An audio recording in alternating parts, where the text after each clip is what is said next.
Hello and welcome to You with Jesus. This is a story of a man healed of leprosy, a man who was once unclean being made clean. While Jesus was in one of the towns, a man came along who was covered with leprosy. When he saw Jesus, he fell with his face to the ground and begged him, "Lord, if you are willing, you can make me clean." Jesus reached out his hand and touched the man. "I am willing," he said, "be clean." And immediately the leprosy left him. Then Jesus ordered him, "Don't tell anyone, but go show yourself to the priest and offer the sacrifices that Moses commanded for your cleansing as a testimony to them." In this story, a man throws himself at Jesus' feet and requests healing in the words, "Lord, if you are willing, you can make me clean." I imagine that when the leper threw himself at Jesus' feet, that the disciples took a backward step. They'd never been this close to a leper before. They certainly didn't want to be unclean. So the leper cries out to Jesus. He wasn't just asking for healing. He was asking to be made clean. That is, ceremonially clean, so that he could take his place in society and worship God freely at the synagogue. Jesus doesn't just heal him. He reaches out and touches the man. I doubt that he had ever been touched in all his years as a leper. Last episode, we were looking at how Jesus crosses over. This is another example of how Jesus crosses the divide from what was viewed as acceptable, normal behaviour and enters the world of those who were regarded as the other. And to ensure that the man is socially and spiritually healed, he says to the physically healed man, "Go and show yourself to the priest," to validate the healing. In being pronounced publicly by the priest that the man is healed, the man then becomes clean at every level of his existence. I thought for this episode we would have an interview with someone whose work involves ministering to those who have leprosy. Esther Scarborough, with her husband Peter, founded the Christian Foundation Hohidii nearly 25 years ago in Halmahera, an island in North Maluku in the remote northeastern corner of Indonesia. And a significant aspect of their work is ministering to lepers. Esther is a qualified nurse with vast experience in tropical diseases. Esther, explain for us, what is leprosy? Okay, leprosy is a bacterial infection, so it is actually now treatable with a drug combination, and it affects the skin but also the nervous system, so it does damage to your nerves and your skin. What are the symptoms of leprosy? Do parts of their body fall off, or is something else going on? Well, parts of their bodies get injured because they have no feeling, so they injure themselves and that damages parts of their body, but also things like the bridges of their nose collapses, their extremities like their fingers sort of shrivel up, and they can get quite extensive damage to their hands and feet and struggle to walk. It's because of the nerve damage. Does having leprosy carry a social stigma? How might leprosy impact someone socially in North Maluku? It absolutely has a stigma. They can be sent out from their village to live alone in like a little hut in the jungle. I knew one lady who was sent to the jungle. She was 90-something years when we got her out, and she'd been with 7 leprosy sufferers. They'd all died off one by one over the years, and she'd been out there for over 20 years. And she was the last one, so she was on her own when we got her out. I remember being with you and you introduced us to the lady that had leprosy. I remember wondering at the time how infectious it is. Is there any chance I could get it?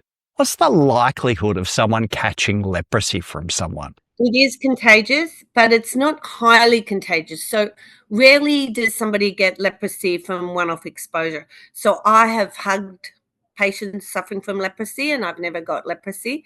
But they do say there's a risk for those that live with them. With extended exposure, they could come down with it.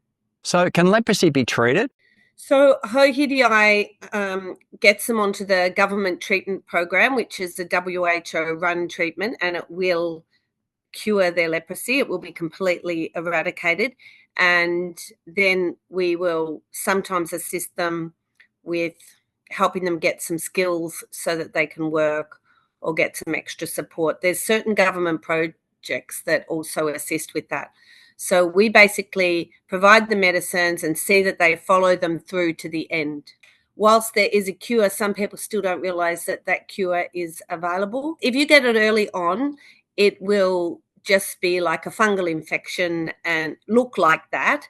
And then you treat it and it's cured. It's only when it's left that it causes disformities. And sometimes they take their medication, not the complete course, an incomplete course, and that can give them resistance. And that's to do with education and understanding how the medications are operating. How has ministering to lepers given you the opportunity to share the love of Jesus? Well, we take away the stigma when we just love on them. Like when we got Hendrik out of the village, we wanted to put him on the boat and they didn't want him on the boat. They refused to transport him, and our staff stood and advocated for him till we could get him on the boat to come to our facility, our health facility, to be cared for. So it's actually really important that someone is standing in that gap for them, and that's what we did. We share the gospel. For instance, Hendrik, he was told he looked like a crocodile, a monkey, he should be thrown in the sea, he'd be better off dead. And we treated him with kindness and compassion. And he says that we were his hands and feet. So they see the love of Jesus through us. And Hendrik had to come to forgiveness of all those people.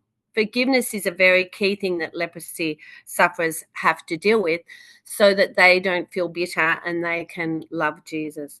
So, for instance, Hendrik, he says he's glad he got leprosy, even though he has no fingers and no toes.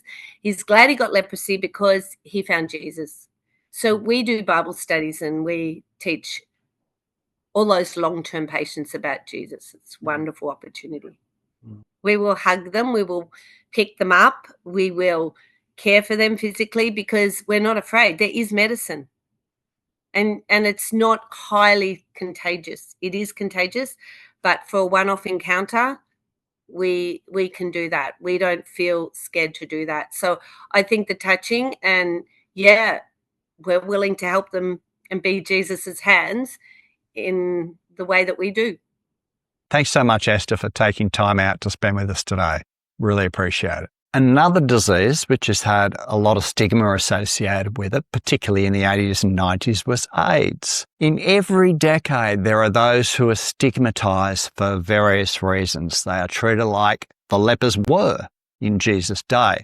They are deemed unclean and to be avoided. Parents often make sure their children aren't unnecessarily exposed to such people. Those considered as lepers in a modern affluent society could include the traumatized and mentally ill, the drug or alcohol addicted, those with a criminal record, especially those with certain criminal records, certain ethnic groups, or those from a lower socio-demographic, sex workers, the homeless. You might think of others. Such people often experience social isolation and have fewer opportunities for employment, proper healthcare or housing. Their social isolation and lack of opportunity has a compounding effect as their circumstances result in greater stigmatization and then further isolation. If Jesus walked our streets, it stands to reason that he would seek such people out. They would be the ones falling at his feet. And this all has two implications for us. If there's any circumstance in your own life that has caused you to feel excluded or on the outer of what is normal, then Jesus wants you to know that he is for you. He loves you. He accepts you. You are as valued to him as the next person, and he reaches out his hand in healing love towards you. The second implication is to the rest of us. If we are to truly be the hands and feet of Jesus, we're not going to worry about our family, neighbours, or even our church friends who might regard what we're doing as mixing with the unclean. The love of Jesus within us leads us to the broken, the needy, and those who are on the outer, on the fringe, and extending the acceptance and love of God to them. See you in the next episode.